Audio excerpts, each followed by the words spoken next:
Hi everyone, please subscribe my YouTube channel. It began with a deception. Keep moving and act like you're my spouse, she murmured, her fingers pressing into my arm.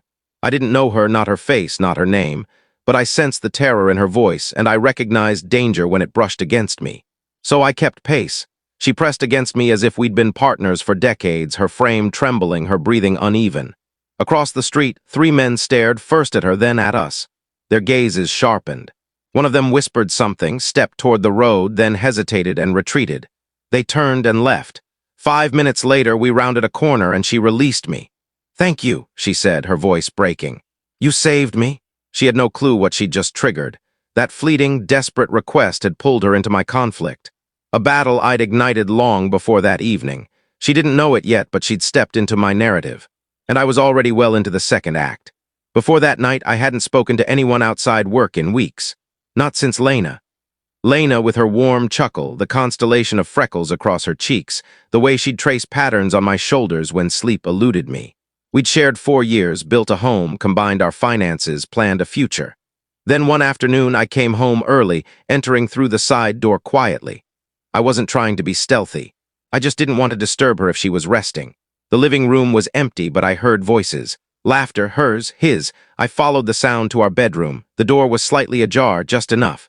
She was in bed, not alone.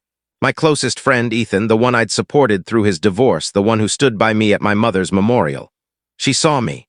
Her eyes widened, her lips parted, but no words came. Neither of them spoke. I didn't either. I just turned and left. That silence was intentional. Let them think I was shattered. Let them believe I'd slink away and vanish. I didn't. I observed, waited. The first move was digital. I'd spent a decade in cybersecurity. If you think encryption hides secrets, you've never met someone with a wounded heart and time to spare. I mirrored her phone, set up a shadow feed. Every text, every image, every smug scheme flowed to me like an admission. They'd been together for 6 months, met by chance during a flight delay. Except she'd introduced us, said we'd get along. Poetic, isn't it? They weren't cautious. That was their first error. The second was assuming I was the passive one.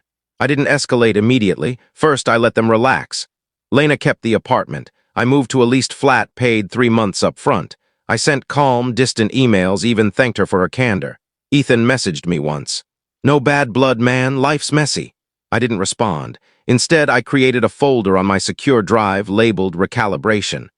Every deception, every bank transfer, every trace, they all went in.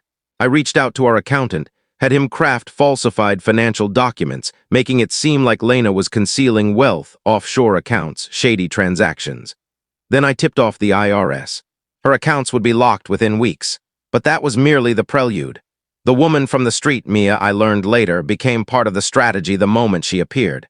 She was quick, perceptive, and she owed me. I didn't ask her to charm Ethan. I just facilitated their meeting and let human nature take its course. He fell hard, as he always did. He texted Mia at midnight. "You make me feel alive." Sent her the same music he'd once shared with Lena, told her she was unique. She wasn't, but she played the role flawlessly. And when I gave her the cue, she left a silver stud in his car. Lena found it 2 days later, just before their engagement celebration. The unraveling started subtly.